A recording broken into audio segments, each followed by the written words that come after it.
আমার ফ্যামিলি কেমন আছে তোমরা সবাই? আশা করছি তোমরা সবাই খুব ভালো আছো, আমরা খুব ভালো আছি। গুড মর্নিং জানিয়ে চলো আজকের ব্লগটা শুরু করা যাক। ব্লগটা দেখতে থাকো, এন্ডার সাথে থাকো। আমরা যাবো স্কুলে, এখনো জোরদার বৃষ্টি আসলো। এখন কি করে স্কুলে যাব আমরা? হ্যাঁ, ছাতা নিয়ে স্কুলে যেতে হবে, তবুও স্কুলেই যেতে হবে। তো চলো এখন ওকে ছাতা নিয়ে স্কুলে দিয়ে আস। যাওয়া যাবে না বাবা, খুব বৃষ্টি এসে। তোমরা শুনতে পাচ্ছ আওয়াজ? ভীষণ বৃষ্টি, ভীষণ জোরে বৃষ্টি হচ্ছে। দেখো ব্যাগ, পিঠে ব্যাগ ট্যাগ বাঁধানো সারা। দাঁড়াও,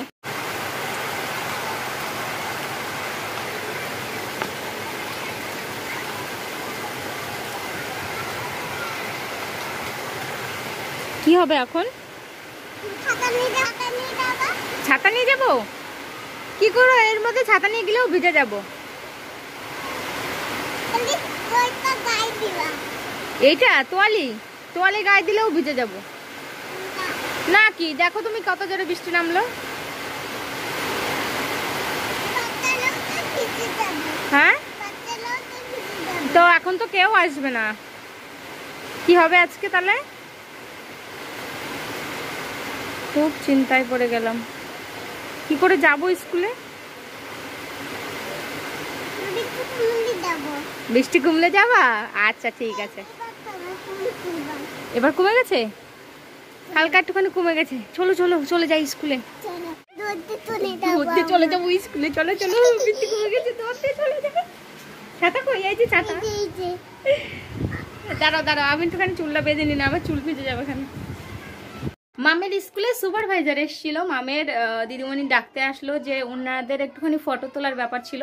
তো সেই জন্য আমি গেলাম, আর সুপারভাইজার এসছে, উপর থেকে লোক। নাইটি পরে তো যেতেই পারি না, বাড়ির পাশে যতই হোক স্কুল একটা মানানসই জিনিস আছে না, তো আমি সেই জন্য ভাবলাম যাই, চুড়িদার পরে যাই। স্কুলে ফটোটা তুলে দিয়ে বাড়ি আসলাম। এখন আমি ডাল বসিয়েছি। আজকে আমাদের বাড়ি আরাধ্যার পাপা আসছে, আমাদের বাড়ি না, ওরও বাড়ি, তো ও বাড়ি আসছে আজকে। তো এখন রান্না করি, ডাল টাল একটুখানি রান্না করি, রাতের দিকে দেখবো কি রান্না করব। তো এখন ডালটা রান্না করি। আর আরাধ্যার স্কুল প্রায় হয়ে গেছে, তার মধ্যেও সমস্যা আছে আমার, মানে শরীরটা আজকে একটু ঠিক নেই, তার মধ্যে মালও দিয়ে গেছে, মানে অনেক ঝামেলা চারিদিক দিয়ে। তো চলো সব ঝামেলার সলভ করতে হবে আমাকেই, তো ঝটপট কাজ গুছিয়ে নিই। কি মিথ্যা কথা বলিস? আমি কি মিথ্যা কথা বলেছি? হ্যাঁ, সরি, ঠিক আছে, সরি বললাম তো। কেন? হ্যাঁ, তো পাপার এখনো দেরি আছে, পাপা অনেক দূরে আছে এখনো। শোনো, আমার দিকে তাকাও, পাপা অনেক দূরে রয়েছে। মা আসো, আপদ দুটো খাবো আমরা, ডাল দিয়ে, ডিম দিয়ে। ডিম খেতে হবে না, তুমি কুসুম খাও। রাগ হয়ে গেছে আমার মামের।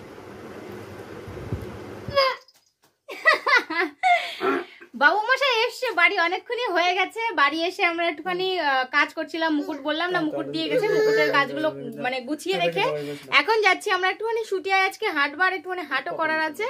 আর যাচ্ছি, দেখি দুটো ফুলের চারা কিনতে পারি কিনা। তো আমি অনেকদিন ধরে দুটো ভাবছি যে কাগজ ফুলগুলো হয় না, ওর চারা কিনবো। তো সেই জন্য ভাবলাম এখন ও এসছে, ও না আসলে আনাটাও খুব সমস্যা, কাজদহর থেকে আনতে হবে চারাগুলো, ওখানে নার্সারি আছে। তো চলো তোমরা আমাদের সাথে চলো, দেখতে পারবে কি কি। আর এখন এমনি সন্ধ্যা হয়ে গেছে, আর কি দেখাবো। তো চলো চলো তাড়াতাড়ি আমরা যাই এখন।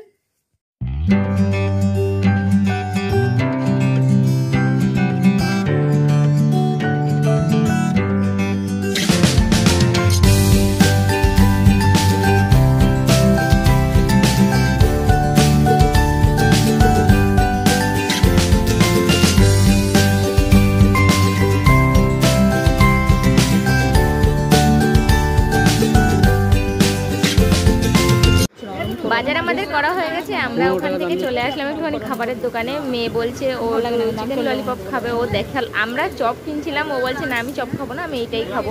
তো আমরা ওখান থেকে নিলাম, আমি চললাম গাড়িতে বসেই খেয়ে নেবো। তারপরে বলছে কি যে না ওখানে বসে খেতে পারবে না, সস ফস দিয়ে দিয়েছিল। তো আমরা বললাম তাহলে চলো ওখানে ভেতরে যাই, ভেতরে বসে আমরা খেয়ে তারপরে ওখান থেকে বাড়ি চলে আসবো। বাড়ি এসে বাজারঘাট নিয়ে এসেছি, রান্নাবাড়াও করতে হবে। তো মেয়ে ওখানে বসে খাচ্ছিল, জিজ্ঞাসা করলাম কিরম টেস্ট হয়েছে, আবার বলছে ভালো। তো আমরা ওখান থেকে খেলাম। তো এটা হচ্ছে চিকেন চপ, এর উপরে লেয়ারটা আমার খুব ভালো লাগে। আর এখান থেকে আমরা প্রায় চপ টপ খাই। বাড়ি এসে আদা পেঁয়াজ ছাড়ানো হয়ে গেছে আমাদের। আর মাছ নিয়ে এসেছিলাম বান মাছ, ওই সমুদ্রের যে বড় বড় বান মাছ হয়, আমরা এই ফার্স্ট টাইম এই মাছগুলো খাবো। আরাধার পাপার দেখে খুব খেতে ইচ্ছে করছিলো, বললো যে এই মাছটা নাও আজকে অনেকদিন, মানে অনেকদিন না কোনোদিনই খাইনি। তো সেই জন্য মাছটা দেখলাম যে নিয়ে আসি। আর এরা দুই ভাই বোন দেখো ঘরে বসে কি বদমাইশি করছে। আমার আইলানা দিয়ে দুই ভাই বোন মুখে আইলানা মানে চোখে আইলানা পড়ছে, ওর বোনকেও পরিয়েছে আর ও নিজেও পড়ছে। বড় হয়ে গেছে শুধু বাতাসে বলতেই হয়। আর মন এখনও পুরো বাচ্চাদের মতন। তো দাঁড়াও আমি দেখাচ্ছি ওদের মুখে কী সব করেছে দেখো। আমি দেখে প্রথমে বুঝতে পারিনি ও গোপ টোপ একে বসে আছে। আমি ভাবলাম কি নর্মালি ও কাজল পড়ছে, ওর বোনকে দেখো কপালে ত্রিশূল পরিয়েছে আর ও নিজে গোপ টোপ একে বসে আছে। তো দুই ভাই বোনে ঘরে বসে বদমাইশি করছিল, আমরা ভাবলাম কি করছে না কি, এসে দেখি এই অবস্থা।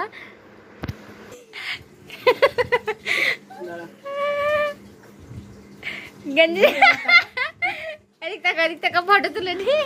আমাদেরও মাংস রান্না প্রায় শেষের দিকে, খাওয়া দাওয়া করে আমাদেরও কাজ নিয়ে বসতে হবে।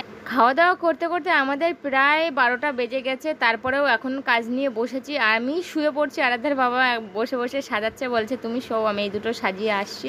তো যাই হোক চলো আজকের মতন ব্লগটা এখানে শেষ করে দিচ্ছি। ভালো লাগলে please like comment share and subscribe my YouTube channel. তো দেখা হচ্ছে তোমাদের সাথে নেক্সট ব্লগে। ততক্ষণ ভালো থেকো, সুস্থ থেকো, নিজের খেয়াল রেখো, বাই।